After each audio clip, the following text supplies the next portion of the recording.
When you're trying to get ideas for what to shoot with your drone, there's a word for it. It's called cinematography. It's a really big word that basically means how to not suck at pointing the camera at things.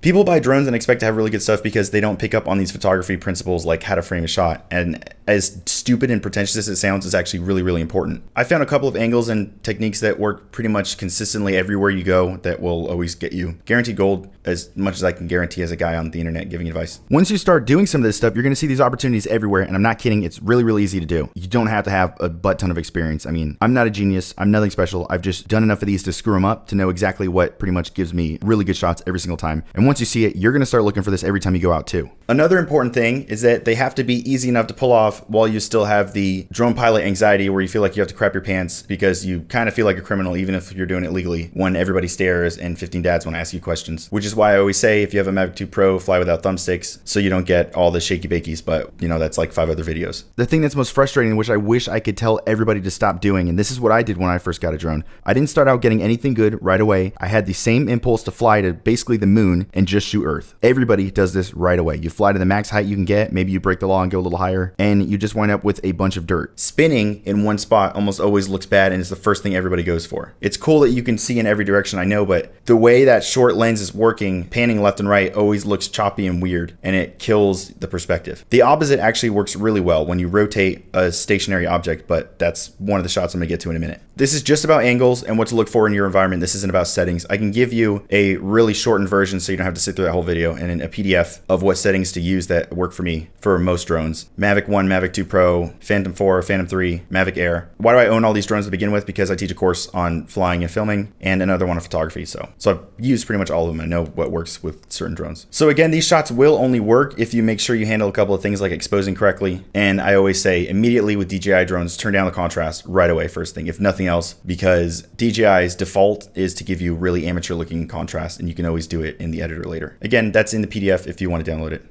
Yeah, so anyways, cinematography, oh boy. You may have heard from a trusted friend that cinematography is difficult and you can't just do it yourself. Well, this person is an idiot. Block them on your phone, never speak to them again. Cinematography is fun and really, really satisfying. Not on the spot, but when you get home and you look at your stuff and you see how balanced and beautiful and even it is, you will be so happy with yourself. I have got just a fat pile of shots that you can replicate yourself today and see how cool you become amongst your non-flying lowborn friends. Here we're going to show you a bunch of good but easy shots to get. And the first shot I've got, the easiest, simplest, but also very much okay to use, low, fast, and over water. So get the drone like 10 feet over water.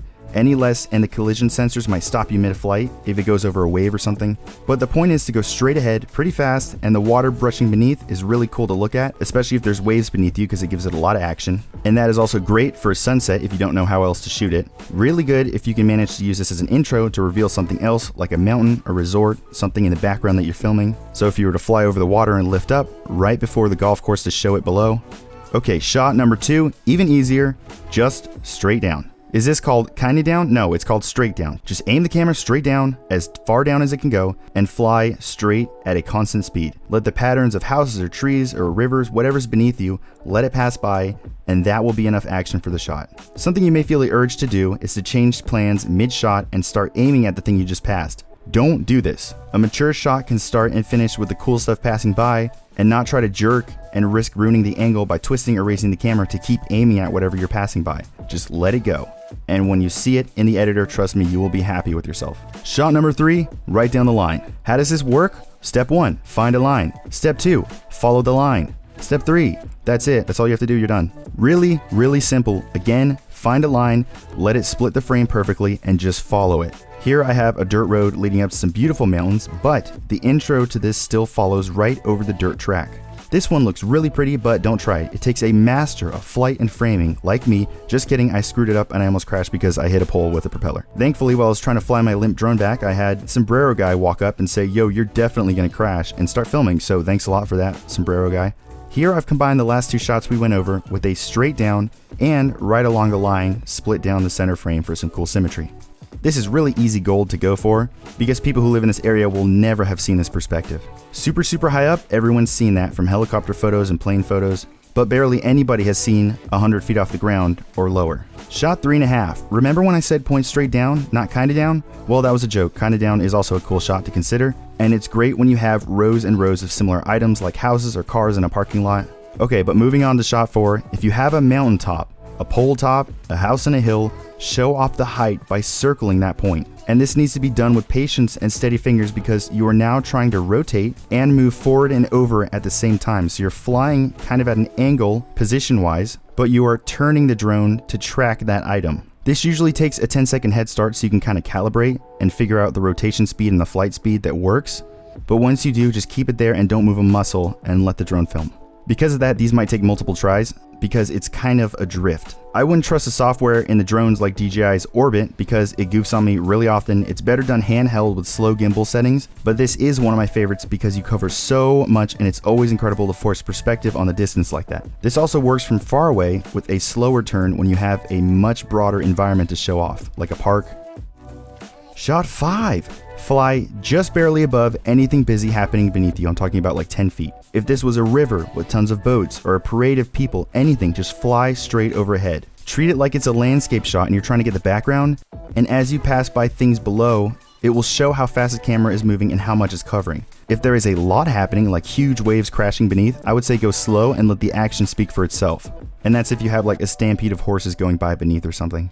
You can also tilt the camera a little bit to look at this directly if you think you're going to miss the action, but do it gently, and this takes muscle memory because it's easy to mess things up that way. Actually, you know what, this 5th one kind of sucks because it sounds exactly like the one I went over earlier, so I'll throw in another. This can be done pretty much everywhere because no matter where you live, you have land and you have a building, more than likely. Or if you're using a hill, so find one that's really tall, sit in front of it, and all you have to do is left to right. And this building is going to swipe like a card to reveal all the pretty background. Anything that's obstructing the view of something much, much prettier behind it. Another added benefit is that sometimes when it's lit in the background, but it's not up front, you get this nice silhouette effect. So if you add a lot of contrast, it'll look like this really edgy emo music video kind of, you know, whatever, that's up to you. But these shots are not hard to do. You don't have to worry about turning, rising, panning, and controlling the gimbal at the same time for any of these. So go out and give them a try because all they take is good taste. But just for fun, here's more shots I like that were more complicated with panning and tilting at the same time as well as gimbal action,